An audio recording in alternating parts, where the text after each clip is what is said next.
Got it outside for a second.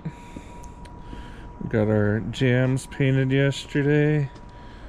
Cal and the rest of the engine bay. Gustavo got it all prepped out. And it's looking so fine.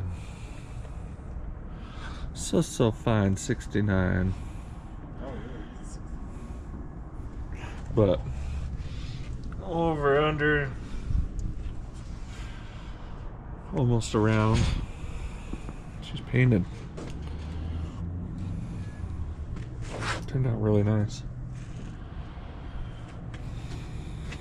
Now, you know, wiring harness can go in, insulation can go in, motor can go in, front suspension, rear suspension. Jared's been working on the suspension part of it, putting in new bushings. This is our front suspension. We got all new tie rods ends in, bushings. He's working on the control arms, upper control arm now. The bottom ones are done, but a lot of work going into that as well. These are the drum brakes off of it, but he had got some disc brake spindles off of a different Plymouth, and we're doing new rotors, bearings, seals, calipers, lines. So when the suspension goes back in, it's done, and he won't have to mess with that. We're trying to get this stuff underneath kind of buttoned up. We got some of the spindles we're using and stuff are still down at Sandblast, and so get those back, get those on. We're about ready to get this, I'd call it a K-member, back in there. All it takes is one job, oh yeah. All it takes is one job, and everything is gonna be okay. Wanted to show you some of the lines here. This is from Inline Tube. I'm super impressed. You know, you always have to move them a little bit here and there, but as far as the majority of it, I was very impressed.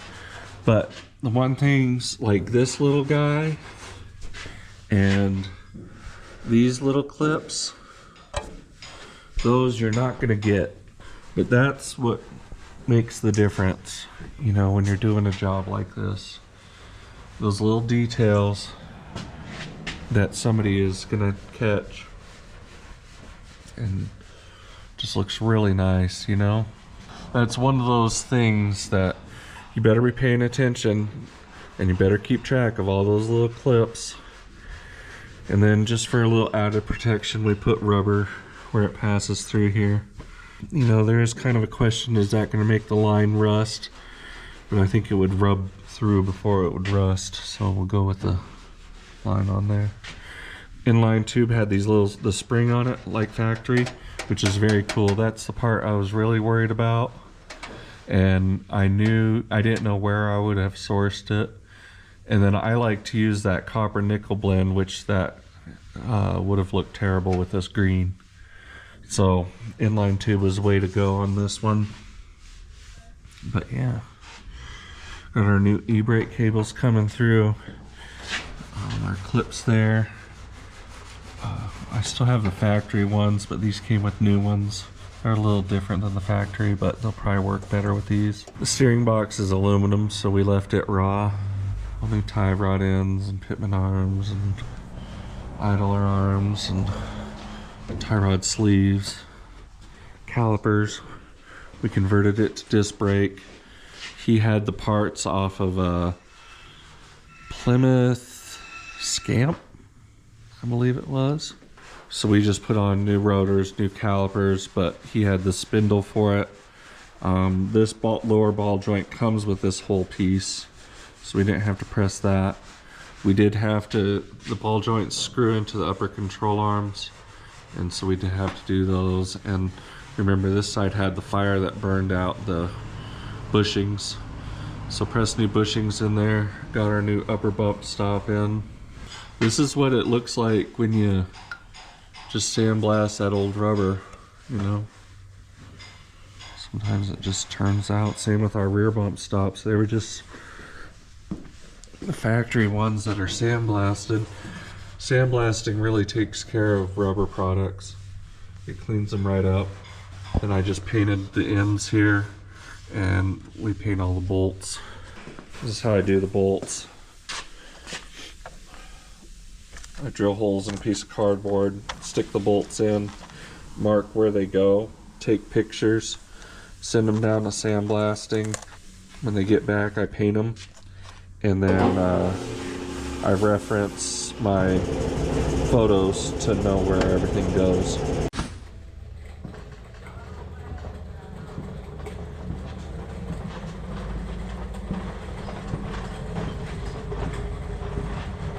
I love details like this. It's this factory little plasticky jobby, and the fire had got a hold of them, but they rivet in, kind of a pain in the butt to get to, so I wanted to take care of them while I was here. Look at those little guys. Little guardy guards. So, we got the battery tray in, steering column painted and in.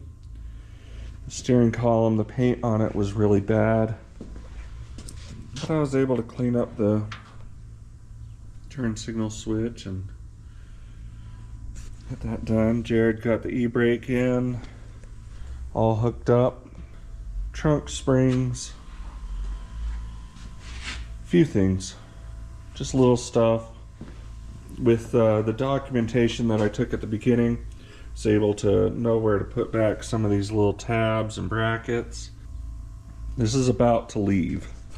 It's actually supposed to be leaving today.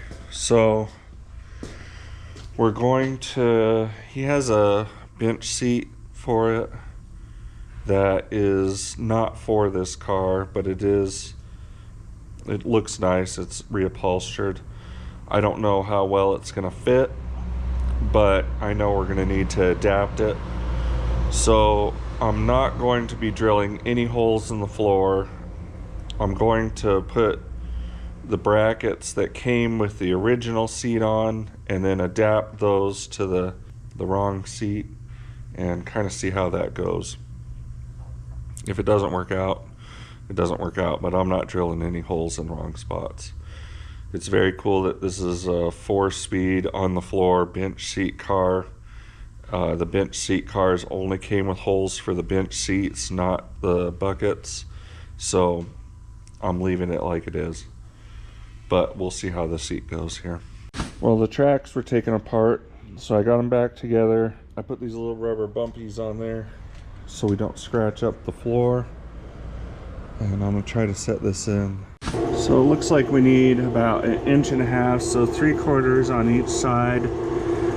One of my little rubbers fell off, so it scratched the shit out of the floor, of course.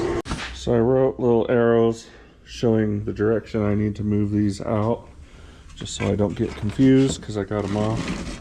These need to be a 3/4 inch out further, and that won't mix with the mechanism or anything. This is just the lower part that mounts to the floor. So kind of the safest place to mess with it. What I did was I cut down some thick washers and welded them on the edge here, which gives us our 3/4. This thing kind of has this cool little, you can adjust it up and down, front to back, just to give you a little bit better starting point. Our customer isn't short, so I'm going to move them all the way forward so the seat's as far back as it can go. Now that it doesn't have the studs, you have to send a bolt through here, and it's kind of interfering in that area, but not in the front here, and you know, that will be okay. That just has to sit like that. The bolt can be there, and should work fine. Our thing's pulling across, so I think we're okay. But the car's kind of trash from being here in the shop, getting the other areas worked on. The dust kind of got in here, so I'm gonna go ahead and wash it before we stick that seat in there, and should be good to go to home today. And he'll finish it up from here, I hope. He'll probably come back for some different things, but as of right now, he can start getting his drivetrain in and getting it wired, plumbed. Windshield wipers will be one of the first things. And then he can get that dash in there. I might paint the dash for him. But yeah, looking pretty snazzy. How about that? Shoot.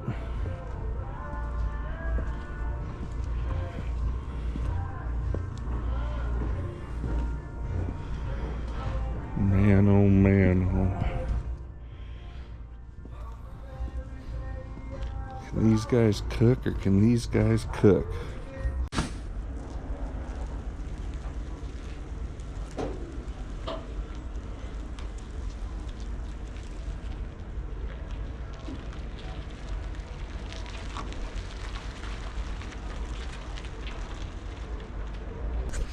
Another customer leaving with a big old smile.